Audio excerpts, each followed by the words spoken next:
story begins with the greatest escape artist of all time, Harry Houdini, standing on the edge of a bridge, all tied with metal chains and ready to jump off. In the background, Houdini mentions that while other people want to escape from their hectic life, he is always trying to escape death, performing risky acts. He then jumps off the bridge, right into the frozen lake, while a huge crowd of people watches on with amazement. The movie then cuts back to 17 years, where Houdini arrives at a brothel-like place with his wife, Bess Houdini, to perform and entertain the audience there. However, seeing the dilapidated and vile state of the place, Houdini changes his mind and decides to walk out. But Bess asserts that they have no choice, as money is running out for them. She then announces to the people there that Houdini is going to perform an act in which he will escape from a closed trunk, while still being handcuffed. While most of the people are amused, one of them scoffs that anyone can do it as the handcuffs they brought are fake. But Houdini, who always has a backup plan, tells the audience that he will wear any handcuff that is given to him. Surprisingly, the man who labeled their performance as fake turns out to be a cop himself,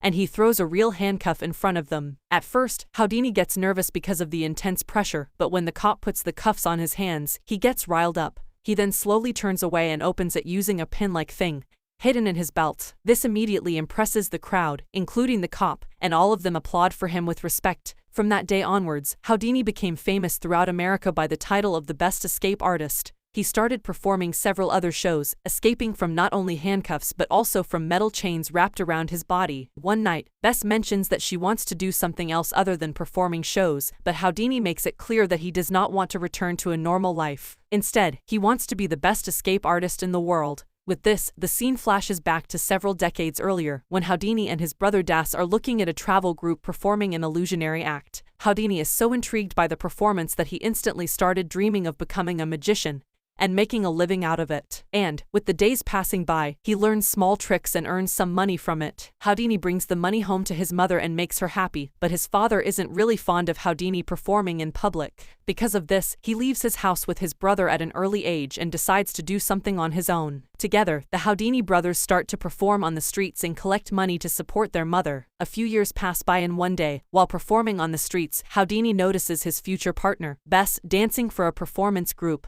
He secretly watches her perform and quickly falls for her beauty and elegance. After the act, he approaches Bess and asks her if she would like to work with him, to which she accepts. From that day onwards, the two get along very well and travel around the world, performing magic tricks for renowned people. Houdini's brother, Das, who is still in the States, tries to copy his tricks to stay relevant. However, Houdini doesn't like this and decides to perform even riskier tricks which no one can even dare to replicate. The scene then shifts to 1896 where Houdini and Bess visit a popular prison and ask the head sheriff to lock him up. Expectedly, the sheriff refuses, mentioning that they can only lock up criminals, but when Houdini starts making fun of their prison quality and bets $100 for the cause, he gets enraged and agrees to do it. Here, we get to know that Houdini wants to do this stunt as it would gain a lot of publicity, even without paying the newspapers. Meanwhile, the sheriff locks up Houdini pretty well, and Bess gives him a kiss before leaving. The sheriff suspects that she has transferred something into his mouth, but when he checks, he finds nothing. After the coast is clear, Houdini pulls out a metal key opener that he had swallowed after kissing Bess and uses it to escape the prison. As a result, the media goes into a frenzy, and Houdini becomes famous overnight. The fans even start recommending him to escape from bigger and more secure prisons. Houdini accepts one of these challenges and arrives in Chicago, Illinois in the year 1900 to perform a trick. This time, he is wrapped with metal chains all over his body,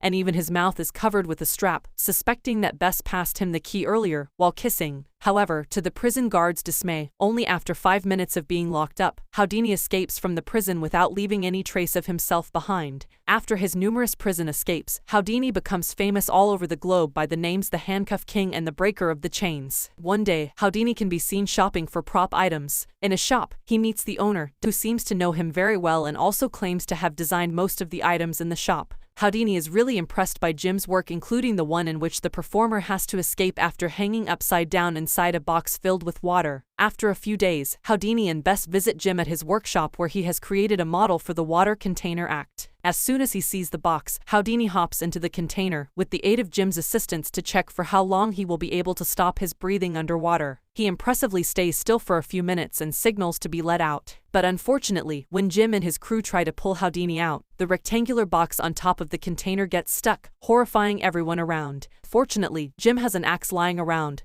which he uses to shatter the container and set Houdini free. The scene then fasts forward to the time when Houdini is performing the water container act live, in front of a large audience. He also informs the audience that in case of emergency, he has the head of the fire department office holding an axe to break open the container. Houdini then starts performing the act, with his legs trapped in the rectangular box. Jim is hosting the show and he asks the assistants to cover the container. A few minutes pass by but Houdini shows no movement, so the crowd starts getting anxious. As a result, the head of the Chicago Fire Department arrives there to break the container, and when he turns back, he is revealed to be none other than Houdini himself. The crowd roars in astonishment, as they have never witnessed anything like this before. With Houdini's popularity spreading all across the nation, the director of the U.S. Secret Service begins investigating him. They believe that Houdini is an illegal immigrant who has been fooling people with useless acts. But fortunately, before any roadblocks appear, Houdini is approached by V, the head of the British Secret Service, MI5. William modifies Houdini's place of birth from Hungary to the US, and in return, asks for secret information from the enemies of the USA and the UK. Acting on the plan, Houdini heads to Germany and performs for the Great Kaiser family. He eventually blows their mind after performing a nearly impossible bullet-catching magic trick. Following this, Houdini meets with Riley, one of William's officers, and provides him with some secret information that he overheard while being around the Kaisers. Riley is really impressed by his work and showers heaps of praises on him. He then leaves, but not before giving Houdini a red book containing Russian grammar, setting him up for the next mission. A few days later, Houdini and his partner, Bess, can be seen performing for a prestigious and powerful family in Moscow, Russia. To win their hearts, Houdini cleverly plays a game where he will fulfill their wishes. He makes them write down their wishes and lets the daughter of the family pick one. It reads, "Ring the Kremlin bell." Everyone laughs at the wish as the Kremlin has not been rung since over 100 years. But Houdini, being Houdini, uses magic to create a small rope, which he lets the small girl tug. And as soon as she does so, the Kremlin bell starts ringing, leaving everyone in utter disbelief. They even bow their heads to pay their respects. The next day, Houdini meets William in London and provides him with information about what the Russians are up to. William praises his excellent work and also inquiries about how he was able to ring the Kremlin bell. Houdini reveals that everything was set up. When the little girl chose a wish, he secretly switched it with the one he had already prepared. And every time the girl tugged on the rope, his assistant, Jim, who was watching from afar, shot the Kremlin bell with his sniper. Before departing, William tells Houdini that he now wants him to go visit the German ambassador and extract some useful information from them. The scene then shifts to Germany, where Houdini is performing a new trick in front of the audience and the German ambassador. Jim mentions that Houdini is locked inside the safe, in which he has only 10 minutes of breathing time. However, in reality, Houdini is not in the safe, but inside the ambassador's office, trying to find some important papers. Unfortunately, when he is snooping around the place, the ambassador returns to his office with a girl, compelling Houdini to hide inside the safe. And to make matters worse, the ambassador notices the safe slightly open, prompting him to lock it properly. Houdini, despite being an expert in opening locks, starts feeling the pressure as he has never been inside a real safe before. But with time running out, he remembers that he is Harry Houdini, the greatest showman that the world has ever seen. With this motivation, he starts counting the number of locks present in the safe by remembering the clicks he heard when the ambassador locked it. And with only a few minutes remaining, he successfully opens every single lock and gets out of the safe. Back on the stage, when Jim opens the safe, he finds it filled with several 10-year anniversary gifts for Bess. Meanwhile, Houdini meets up with William and hands him the documents before entering the stage and thanking Bess for being his partner and tolerating him for the last 10 years. However, she doesn't like the fake gesture. She confronts Houdini after the show and states that he only cares about entertaining the audience and nothing else. One thing leads to another and the two get into an argument, which results in Houdini spending the night in the bathroom, alone. One day, Houdini and Jim are watching a video performance of Charlie Chaplin inside a theater. Houdini believes that Charlie is not doing anything special, but Jim tells him that he is the new competition. Later at night, Houdini returns home and again argues with Bess. The latter urges Houdini to quit risking his life, but he mentions that he enjoys putting people in confusion and emerging out alive. As the two continue discussing, Houdini notices a glass filled with ice and decides to use it in his next trick. He then rushes to the bathroom and calls Jim to bring buckets full of ice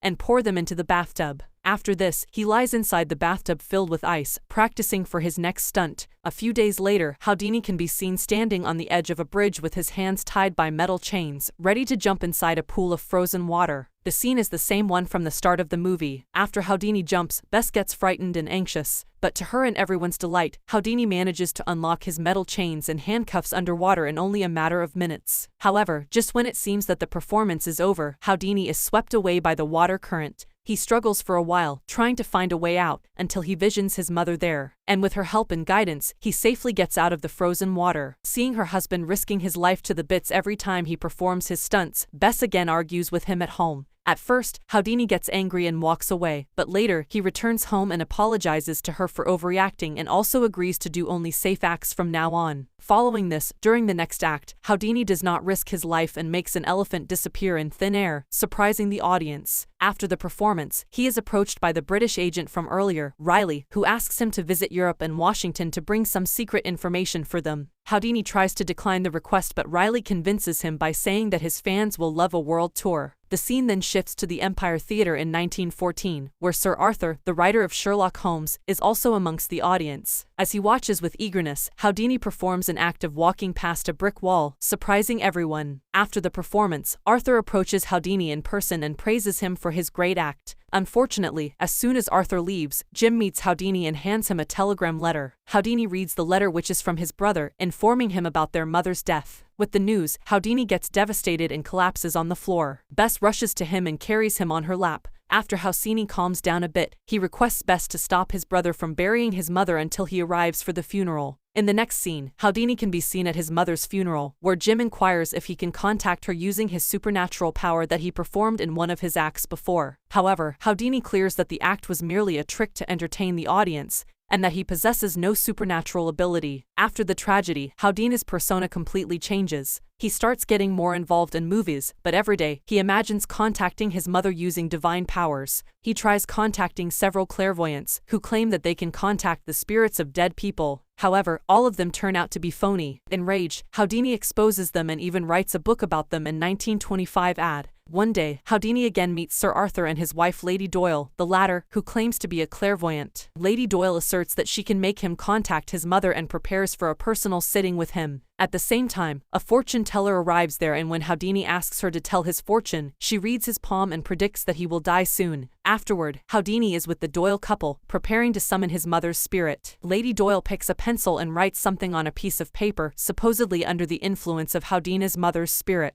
Following the procedure, Houdini becomes happy and thanks Lady Doyle for contacting his mother. Unfortunately, when Houdini examines the texts written by Lady Doyle, he finds them to be fake. He finds clear English writing in the text while his mother couldn't even speak a word of the language. He also tells Jim that it was his birthday that day and that his mother could never forget it. With these proofs, he declares that Lady Doyle is fake and exposes her and Sir Arthur via radio programs and newspaper interviews. He also declares that he will provide $25,000 to the ones who can make contact with his dead mother. In 1926, Houdini visits Boston, Massachusetts to meet a notorious clairvoyant who calls herself Marjorie. He attends one of her table sessions and exposes her fakeness. Enraged, Marjorie visits Houdini in his hotel room and tries to seduce him, but to no success. Hence, before leaving, she reminds Houdini that he will die soon, and after that, they will own his spirit. Houdini's next show is scheduled in Detroit, Michigan, where he performs the act of escaping a rectangular box filled with water. Houdini has performed the act on several occasions, but this time, he ends up fracturing his ankle. After the performance, a doctor visits him and asks him to take rest, but Houdini responds that he cannot miss his show and hence, decides to continue performing with a broken ankle. Later, while Houdini is with his fans, a guy approaches him and punches him hard on the stomach for speaking against Lady Doyle. Houdini whimpers in pain, but he doesn't talk about it to Bess or Jim, and simply goes to perform his next show. Unfortunately, as he is addressing the audience, he suddenly collapses, prompting Jim to immediately call an ambulance. At the hospital, the doctors open up Houdini